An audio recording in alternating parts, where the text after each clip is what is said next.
Bueno, lo primero que yo voy a decir sobre las guardias de pediatría es que, digamos, están sectorizadas o divididas por diferentes cubículos o lugares para brindar atención al paciente pediátrico. Ahora, en pandemia, que es otro tema que vamos a ver a lo largo de este cuatrimestre, la mayoría de las unidades pediátricas sufrieron de modificaciones. Y estas modificaciones tienen que ver justamente con qué, digamos, con los cuidados de bioseguridad. Los que están en actividad habrán notado que los lugares cambiaron su forma de manejarse, inclusive la forma de circulación dentro del servicio y especialmente dentro de la guardia. En principio, relacionado con la pandemia, nosotros decimos que todos los pacientes son probables COVID positivos, ¿sí?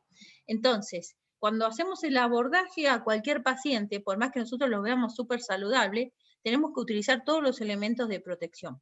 Cuando hablo de elementos de protección, estoy hablando del camisolín hidrorrepelente, estoy hablando del N95, el barbijo quirúrgico por encima del N95, la máscara facial, las antiparras, ¿sí?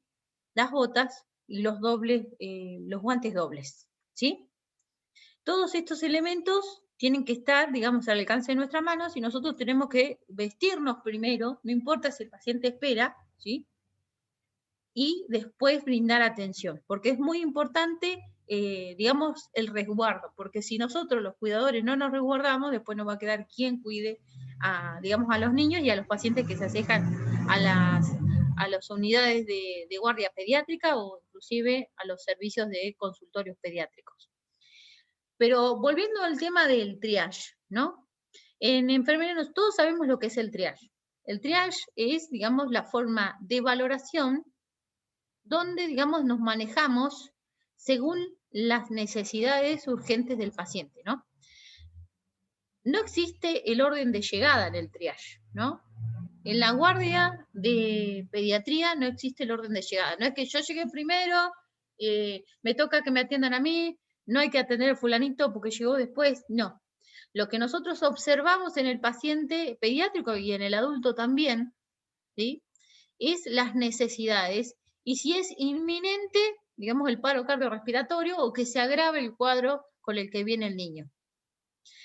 Porque voy a hablar de un ejemplo, ¿no? Tenemos a un niño, tenemos a un chiquito de 3 años, por ejemplo, ¿no? Niño de 3 años que tiene aleteo nasal, ¿sí? Tiene esfuerzo intercostal, o sea, se le hunden las costillitas cuando respira y es visible, quejido al respirar, ¿sí?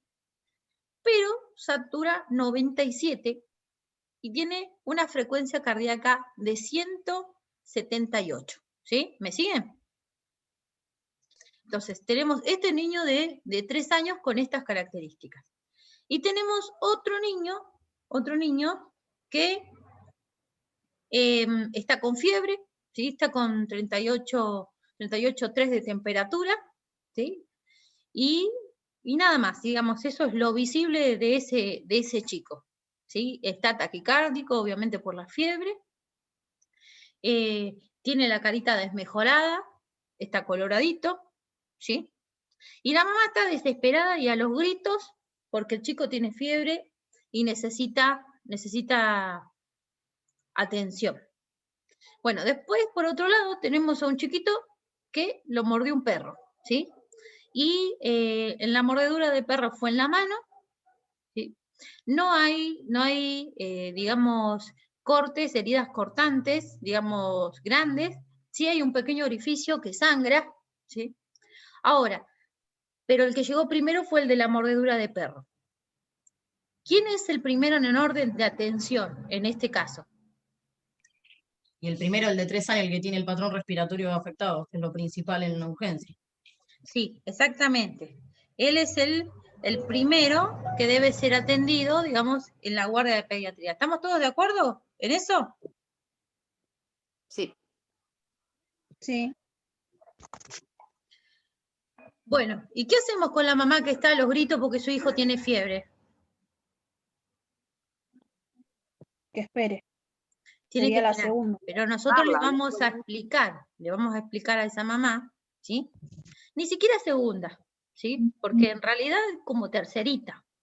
el que iría primero, en todo caso, después de atender el caso de este chico con la dificultad respiratoria, es el de la mordedura de perro. ¿Sí? Porque a ese chico lo tenemos que desinfectar, lo tenemos que, digamos, seguramente medicar, ¿sí? Porque muchas veces llevan, si no tienen todas las vacunas, hay que ponerle la doble de adultos, ¿sí? Y según, hay que ver.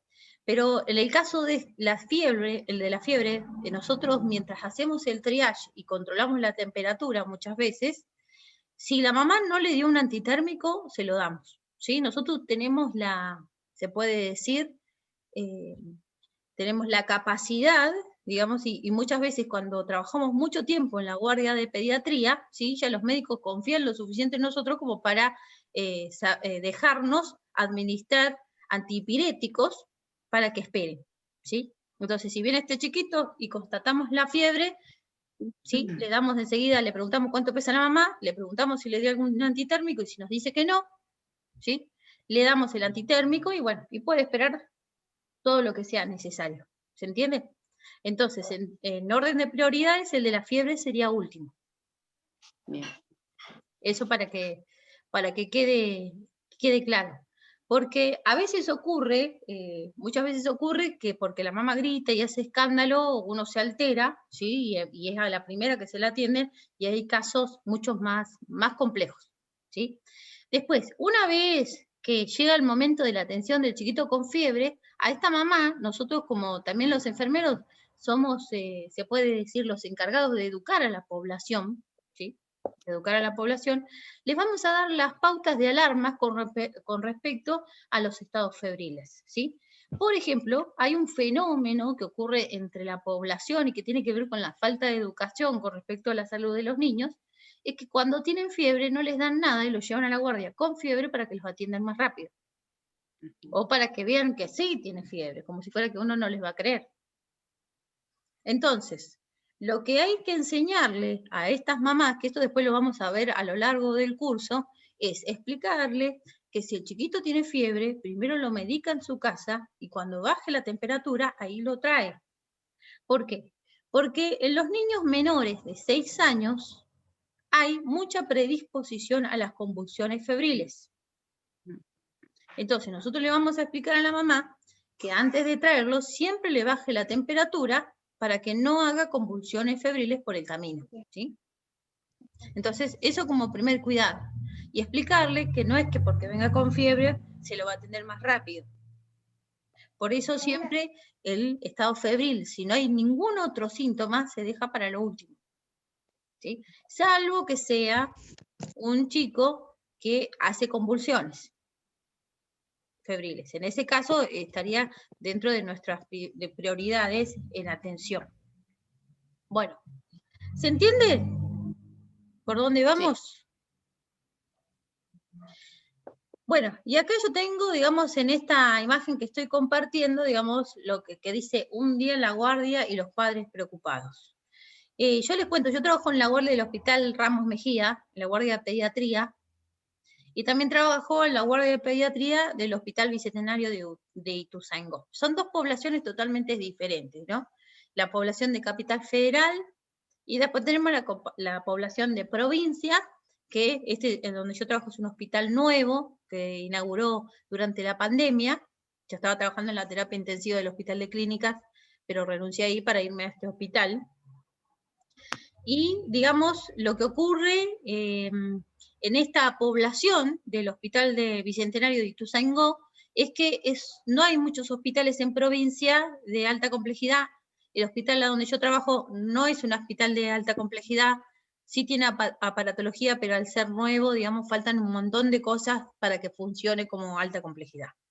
Entonces, la gente cree que es un hospital de alta complejidad porque es todo nuevo, grandote, ¿sí? Y tiene, digamos, aparatos y demás, pero falta personal especializado en diferentes áreas. Y lo que ocurre es que vienen cosas graves a este hospital. ¿Por qué? Porque la gente de Moreno no tiene muchos hospitales, la gente de Morón tampoco, la gente de Hurlingham tampoco, y de diferentes lugares, ¿sí? O sea que la población es bastante variada, ¿sí? Y nos podemos encontrar con casos gravísimos, porque, por ejemplo, yo en la guardia de pediatría he recibido niños con amputaciones por coino.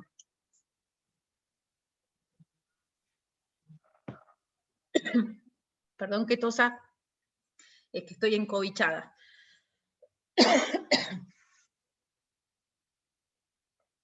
Bueno, entonces, nosotros, en este caso, que nos puede pasar bastante, nos vamos a encontrar en una situación donde lo que tenemos que hacer es estabilizar y derivar. Y eso también lo tenemos que aprender.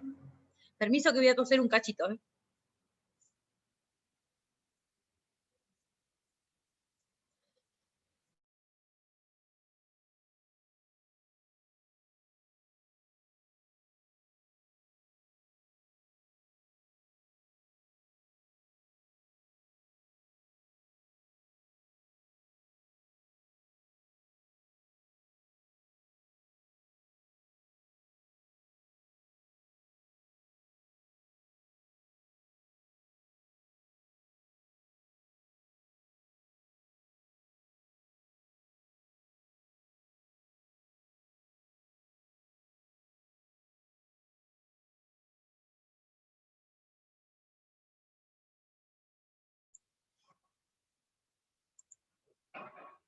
Perdón, tenía que toser, porque para los que no saben, estoy con COVID recientemente detectado, ¿sí? Por tercera vez. Bueno, entonces, a lo que iba era a la estabilización, ¿sí? Entonces, muchas veces nos vamos a encontrar en estas circunstancias donde lo que nos queda solamente es estabilizar y derivar, ¿sí? Yo les cuento el episodio de la chiquita de 3 años que metió el bracito en el coinor y que quedó amputado, ¿sí? Porque a veces nos vamos a encontrar en circunstancias como esta y no vamos a tener, digamos, por ejemplo, un quirófano accesible para directamente ingresar a esa niña en quirófano, que es lo que necesita, ¿sí? Entonces, ¿qué hacemos en ese caso? En ese caso, tenemos que estar listos para conocer, digamos, cuáles son el ABC en la atención, digamos, de emergencia pediátrica. Voy a hablar de este caso específicamente para que, digamos, para que lo tengamos de ejemplo, porque es válido para cualquier tipo de amputación. Ahora, yo les voy a hacer una pregunta a ustedes con respecto a qué harían en un caso como este, ¿no? Como primera medida, ingresa esta niña, digamos, con el brazo amputado, colgado por colgajos, digamos, parte de tejido, digamos, el resto del bracito. Ahora, las que tengan ganas de responder, háganlo.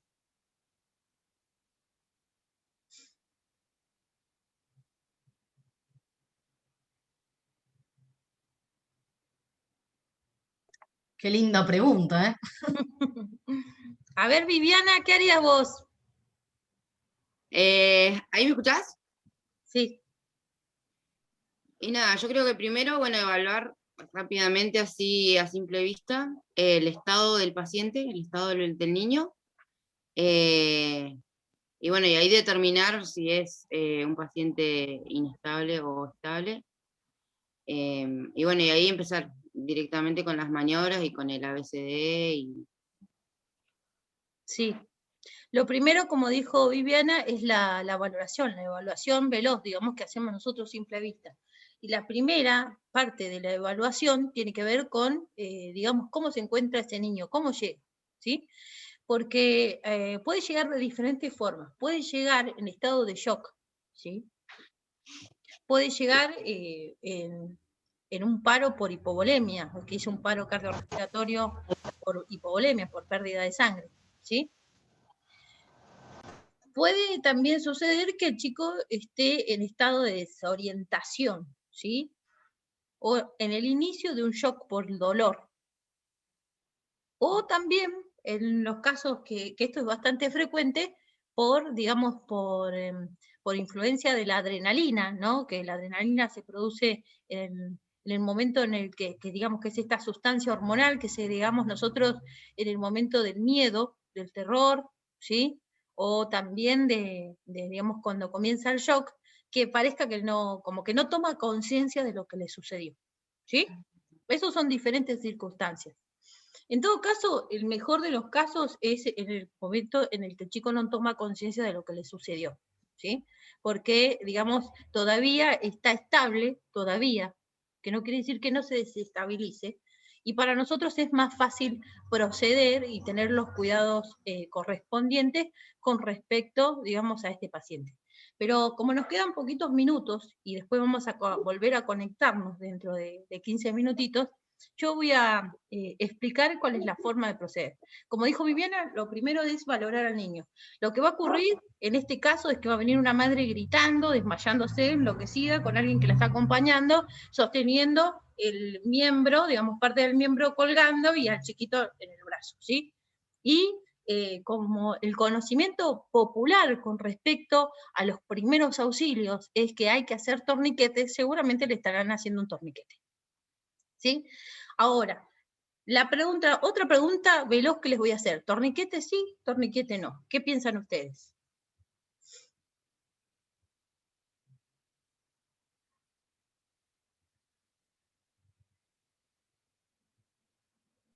No sé si un torniquete, sino, no sé cómo explicarlo, pero es como, o sea, si queda el brazo así, como dijo usted, colgando, como sujetándoselo, pero no sé si llegaría a ser un torniquete, sino como una sujeción, no sé si llegara a un Compresión. torniquete. Claro, Sí, compresión, torniquete no, ¿sí? Y en todo caso que se utilice una especie de torniquete tiene que ser intermitente. Entonces, lo mejor siempre es la compresión, ¿sí? Hace muchos años, una de las medidas de primeros auxilios que se utilizaban en estos casos, en caso de amputaciones o cortes grandes, es el torniquete. Pero lo que se comprobó es que lo que sucede es que se termina perdiendo el miembro por falta de irrigación, ¿sí? Entonces, lo mejor siempre es la compresión, y muchas veces tiene que ser de forma intermitente si hay mucha pérdida de sangre. Cuando hay arterias comprometidas, en el caso de los cortes, lo mejor es la compresión intermitente, ¿sí? Y en el caso de que sí sea necesario un torniquete, porque el sangrado es muchísimo, también tiene que ser intermitente. O sea, comprimimos por 5 minutos, soltamos unos segundos para favorecer a la irrigación y volvemos a comprimir, ¿sí? Eso es la compresión o el torniquete intermitente en caso de amputación o grandes heridas sangrantes, ¿sí? ¿Todo esto para qué? Para evitar uno de los males, que es la pérdida del miembro, porque muchas veces en la actualidad, con el avance de la medicina, estos miembros se pueden volver a recolocar o reconstruir. Entonces, por eso es importante preservarlos. Pero bueno, una vez identificada, digamos, la situación, nosotros enfermeros, ¿sí? Primero identificamos al chico, porque el que siempre recibe la guardia al niño somos nosotros. Después le damos aviso a los médicos, ¿no? Según la urgencia sabemos cómo vamos a avisar. Yo tengo una forma sutil de avisar, porque es más para que no se espanten los presentes, los otros papás o la misma familia del niño que está ahí, que es que digo, Doc, así con un tono bastante elevado, y le digo, acérquese al shock room, que tenemos un pacientito complicado, y ahí, lo hago de forma sutil, porque muchas veces es contraproducente, ¿sí? Los padres que están alterados porque no te dejan trabajar, ¿sí? No te dejan hacer lo que tenés que hacer. Jamás saco a los papás, digamos, en procedimientos, sí les pido que se pongan en un costadito a donde no molesten, ¿sí? Según las circunstancias, y siempre, preferentemente, en un costadito donde sea, si el chico está consciente, si el chico está ubicado en tiempo y espacio, que los vea y que les hable, y en posición de acariciarles la cabecita para tranquilizarlos. Es algo que parece una tontería, pero siempre lo hago porque ayuda bastante para que el chico colabore en caso de que, digamos, esté consciente, ¿sí? Y esté alterado por la situación. Siempre también lo que hay que cerciorarse es que la madre sea o el padre sea una persona que colabore, ¿no? Que colabore en el sentido de que no empiece a cuestionarte, que no te empiece a molestar o que le esté con un ataque de nervios y que porque hay personas que le agarran ataques de nervios y que tampoco te permiten trabajar de forma adecuada, ¿no? Entonces digo, mamá, si vas a estar tranquila, te puedes quedar acá, consolalo, hablale y todo lo demás, y ponete en este costado, así nosotros podemos proceder tranquilos. Se lo decimos de forma veloz, ¿sí? Amablemente, y muchas veces, por lo menos el 80% de las veces, estos padres colaboran. Ahora, si nosotros vemos que la mujer está gritando, alterada, enloquecida, la vamos a sacar afuera, ¿no? Porque en ese caso no nos sirve de nada y más bien nos va a entorpecer todo el tratamiento y el funcionamiento. Y como una vez que llegamos, y bueno, me explayo mucho en este tema porque es importante, porque no hay que olvidar que, digamos, estamos hablando de niños, ¿no? Y que necesitan de la contención de los papás, digamos, porque eso también ayuda a la evolución, Bueno, tenemos a esta chiquita con la amputación, como primera medida va a ser colocarle un acceso venoso de grueso calibre. ¿Dónde? Donde se pueda. ¿Sí? Porque muchos dicen, bueno, hay que empezar de la zona proximal. Está bien, empecemos en la zona proximal. Pero muchas veces cuando hubo hemorragia en los miembros periféricos, como las manos, los pies y demás, hay poca irrigación. Entonces, nosotros vamos a colocar el acceso venoso donde podamos. ¿Sí? El pliegue del otro brazo